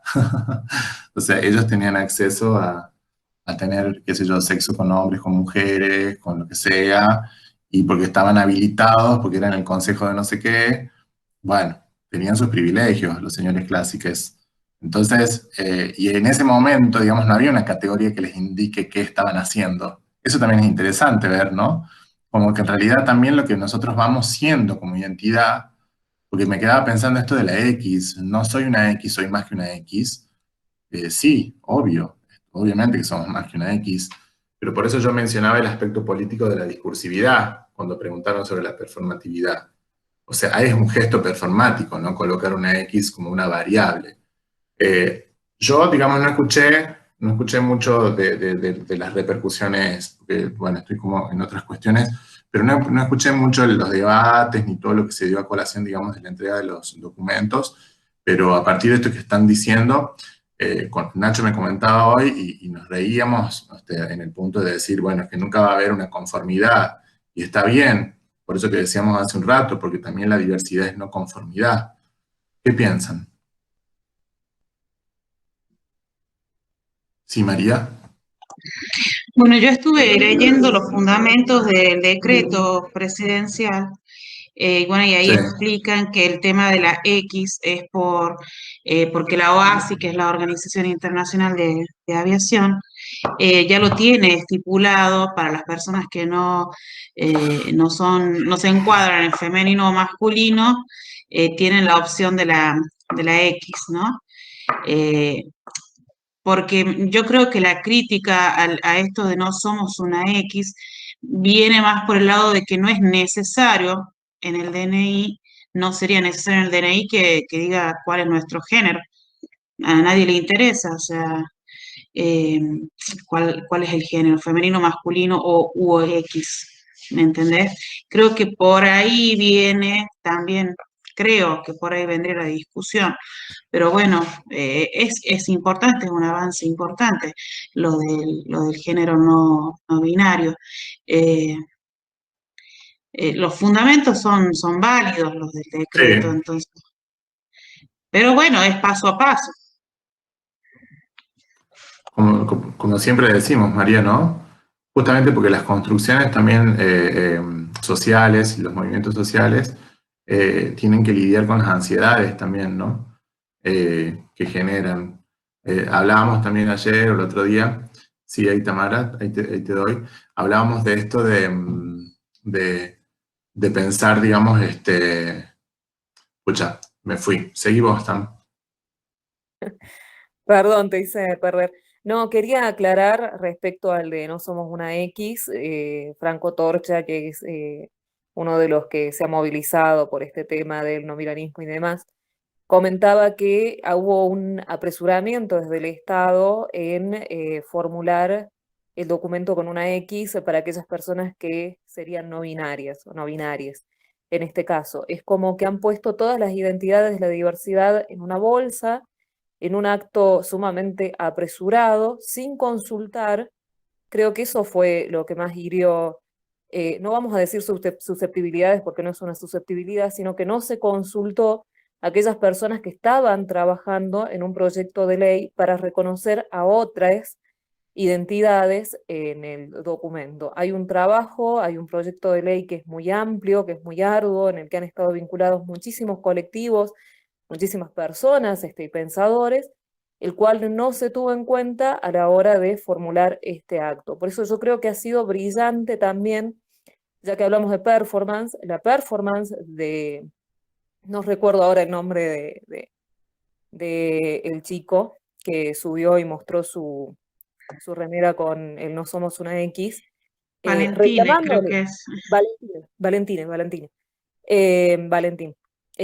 Reclamándole al Estado ese apresuramiento sin consultar a nadie, sin avisar a nadie, fue una decisión tomada de una semana a la otra, sin un trabajo previo ni siquiera de comunicación. Quedó muy, muy obvio que fue hasta partidario, se podría decir. Ese fue el enojo y ese fue el acto performático que se han podido ver en las repercusiones. Eso nomás quería aportar. Yo me pregunto cómo podríamos hacer para dar conformidad a todos. Eso digo, ¿no? En esto del análisis de las prisas, suponte. Yo mañana también salgo a decir, bueno, es muy apresurado X cosa, mi proceso está en qué punto. O sea, hay un acto de validación en esta performance de decir, no soy una X, ok, qué sé yo, eso es performance también, habilitar la performance, ¿no? Pero en sí mismo, digamos, vos, no X, tampoco sos alguien, en realidad, en definitiva. Entonces, ¿desde qué lugar vamos a seguir normalizando? Por eso digo, ¿no? Está bien, no somos una X porque, bueno, no somos una X, no tengo cuerpo de X. Pero bueno, ¿cómo haríamos para convenir todos, no? Me quedo con esa pregunta. ¿Sabes qué me hace pensar? Bueno, me hace pensar en por qué hay personas o grupos de género que pueden ser nombrados, como son los binarios femenino, masculino, hombre, mujer, y los otros tienen que entrar dentro de una X. Eso capaz hubiese sido más, no sé, inclusivo si directamente, como decías vos hoy, no importa el género que seas, ¿a quién le importa? Directamente borrar el género del DNI y nadie se siente incluido o excluido, porque al fin y al cabo, sí, tal vez fue apresurado porque siendo que hay diversidad de identidades. Pero es por eso, es una ecuación física, ¿no? Por Digamos, eso, las leyes también son formalidades. A ver, si volvemos al contrato social, o sea, nos valemos de formalizaciones. La formalización, o sea, a mí me parece, y ese es mi punto de vista con respecto a la X y todo este asunto, este debate de que si me identifica o no me identifica, si es una bolsa o un saco roto en donde me faltan el respeto porque me ponen ahí dentro y no sé quién soy, me parece un exceso ya. A mí me parece un exceso porque en realidad también hay que verlo digamos, al hecho, ¿no?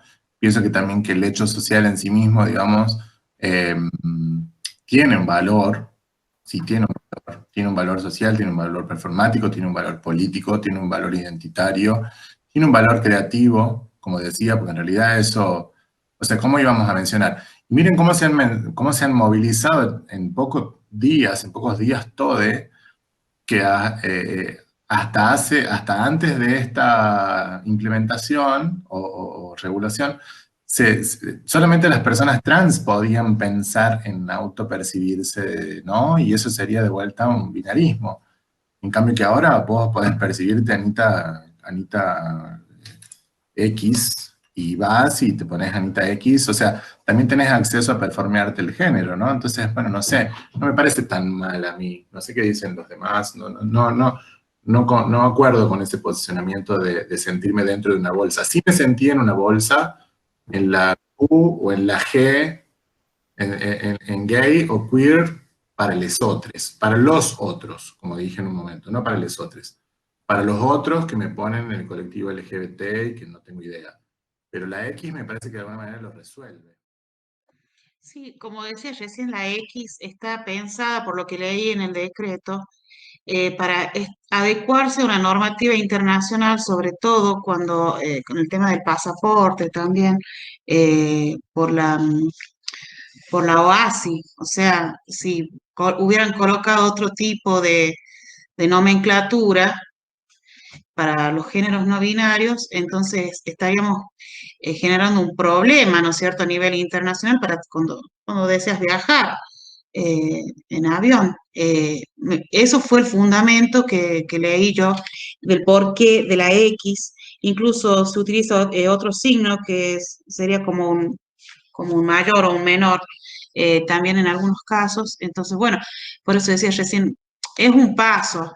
Ahora, como dice Precio, también hay que ver la coyuntura política en la que se dictan estas medidas, que siempre hay que tener cuidado. Como explicó Tamara, si hay otros grupos que venían trabajando sobre un proyecto de ley para el tema de las identidades no binarias, y haberlo tal vez lanzado sin haber consensuado, sin haberlo conversado con estas organizaciones, también genera un poco, creo, de ruido o de enojo en quienes vienen trabajando en ese tema. Pero bueno, era como, a mí me había quedado resonando eso, no somos una X, y está bueno lo que se va conversando acá. Además, lo que yo quería aportar sobre lo de la bolsa, ¿no? Que todos se han sentido dentro de una misma bolsa, es que cuando hablamos de que el Estado te esté reconociendo en tu documento de identidad como no binario, supone también una construcción de Estado, una construcción del Estado en el que vivimos, del Estado civil, que es muy diferente a la construcción binaria que tenemos ahora. Una de las problemáticas que plantea este movimiento no binario es el tema, por ejemplo, del ANSES y de la edad jubilatoria, que es diferente para las mujeres que para los hombres. Entonces, ahí tenemos presente que el Estado ha sido construido y organizado en base al binarismo. Entonces, los hombres y las mujeres se jubilan en edades distintas. ¿Qué pasa con los no binarios? ¿A qué edad los vas a jubilar? ¿Qué va a pasar con ellos? Tal cual, Y otro de los reclamos que ellos hacían respecto a las identidades trans, que tenemos muchas mujeres que tienen una expectativa de vida hasta los 35 años, entonces queda como que al Estado no les interesa poder separar de esa bolsa estas otras identidades y poder brindarles una cobertura social, ¿no? De seguridad social que identifique sus necesidades, porque quedan dentro de esa misma bolsa. Por eso ellos reclamaban eso de que hay un trabajo más amplio detrás, que les hubiese gustado poder sumarse a esa mesa de discusión antes de hacer un acto apresurado para hablar de cuál es la construcción y la expectativa de Estado que se tiene de acá a 10 años, en el momento que vos aceptaste que en tu DNI te puedan poner con una X. Por eso no somos una X, porque hay un constructo mucho más amplio detrás de solamente hacer el acto y decir, bueno, a partir de ahora las personas se van a poder reconocer con su identidad en una X. Hay que tener en cuenta un montón de cosas que hay que explicar en el momento que vos como Estado reconoces dentro de tu DNI. Eso era el reclamo que hacían los chicos. Me haces acordar, Tamara, a una chicana heteronormada, y ahora te paso, flaca, que decían que algunas personas, algunas mujeres trans se iban a hacer mujeres, o sea, esos vicios de lo social, ¿no? Esas chicanas horribles, espantosas, que algunas mujeres eran mujeres trans para cortar su periodo activo laboral, ¿no? O sea, también es eso. Entonces, como que nos lleva, es real lo que estás diciendo.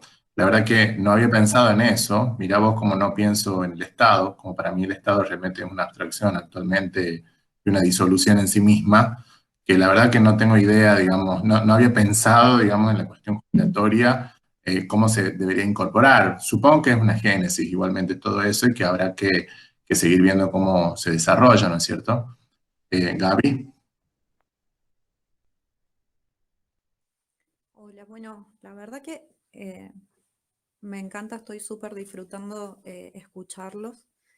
Estoy en Mayú, Sumaj, en Córdoba, y sí, es como una necesidad también, me parece que hablar del placer, hilando un poco lo que vengo escuchando, nos lleva también a pensar en nuestra experiencia, ¿no? En nuestra educación, en nuestros vínculos sociales, en lo familiar, en lo laboral, en lo que construimos como vínculos, y lo hacemos desde esas categorías tan cerradas, tan poco moldeables a nuestras necesidades, entendiéndonos diversos. Y también esto de transgredir o ponerte en una posición en donde defendés tus placeres o lo que reconoces como estado de bienestar. Pienso en esto en múltiples placeres, formas de experimentar el bienestar también, ¿no? Abandonar el sufrimiento.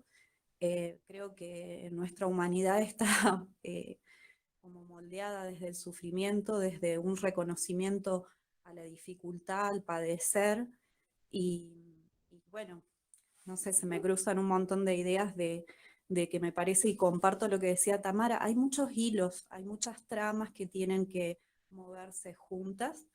Creo que esta necesidad y este sacudón también que vivimos en el último tiempo nos lleva a poder hoy abrirnos este espacio. Pienso en nuestro contexto, ¿no? En La Rioja, en Chilecito, en una sociedad muy estructurada desde esta idea del padecimiento, de lo uniforme, de las mujeres de determinada forma, los hombres también, tanta masculinidad herida y reproducida, ¿no? Que eso es lo más triste. Y pensaba también en cuando nombraban al Estado, porque el otro día tuve la suerte de estar en una charla similar, y terminábamos hablando de que el Estado, o sea, se abren estas posibilidades de cambios, de miradas, que son súper necesarias, pero tenemos que prestar atención en quiénes son los que regulan también esta sociedad. O sea, tenemos una formación de oficiales de policía donde trabajan desde el sufrimiento, la resistencia al dolor, y a la vez hablamos de no violencia y de mundos un poco más amplios. Entonces me parece que poner en discusión al Estado desde ese cambio que se tienen que dar desde todos esos hilos, es una posibilidad concreta de pensar en nuevas formas de comunicarnos, de vincularnos y de también permitirnos experimentar, ¿sí? Yo comparto plenamente la idea de poder construir nuestro camino, entendiendo, es muy difícil cuando reconocemos estos aprietes que nos ponen las categorías, porque siempre nos van a poner en situaciones de oposición a lo que se debe hacer, a lo que se debe tolerar, a lo que se debe resistir también, ¿no? Y bueno, esas irrupciones creo que hoy celebro eso, de que se pueden dar, abre panoramas un poco más flexibles y más placenteros para las nuevas generaciones. Hoy compartía con una amiga las preguntas de su hija en relación a lo que imagina en su futuro, de su construcción, de su sexualidad, de su plan familiar, y está genial tener esa idea de que se construye. Me parece que es un poco sanar muchas heridas que están en todos, y que de alguna forma tenemos que verlas para poder contribuir en esto que es un poco más grande, que es lo que mueve lo social, lo colectivo, y que, bueno, abre un poco el panorama.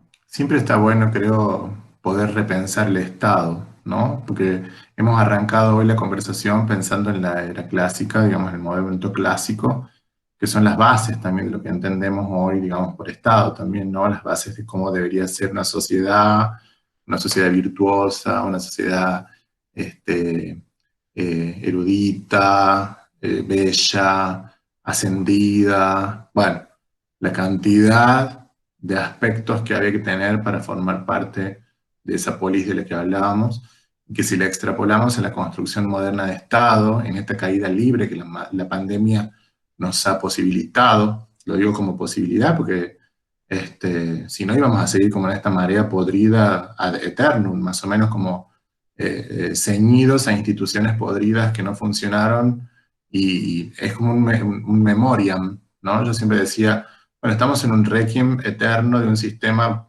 pudriéndose forever.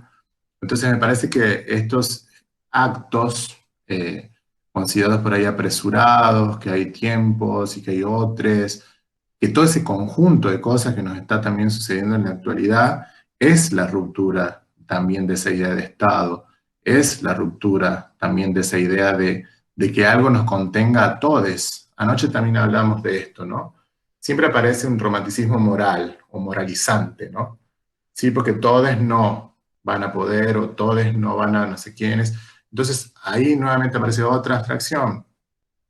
¿Y por qué también romantizarlo, no? Porque decir todos sí van a poder, o todos, o sea, todos queremos todos lo mismo, entonces es una temática esta que hemos tenido y que estamos teniendo el placer ahí aparece el placer, ¿ven? Estamos teniendo un placer de poder dialogar.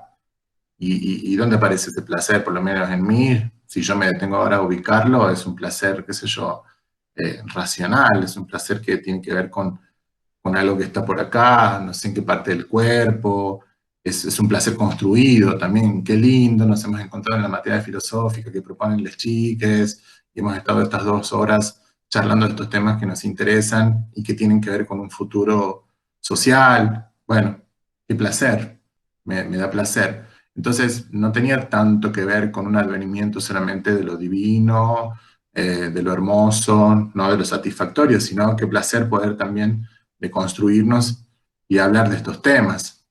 Así que, Iñaki, Fede, bueno, no sé si quieren también aportar alguna otra pregunta o algún otro comentario. Yo creo que hemos abordado casi todas las preguntas que habíamos previsto y han salido muchas más. Así que si quieres ponerle un punto final tú mismo.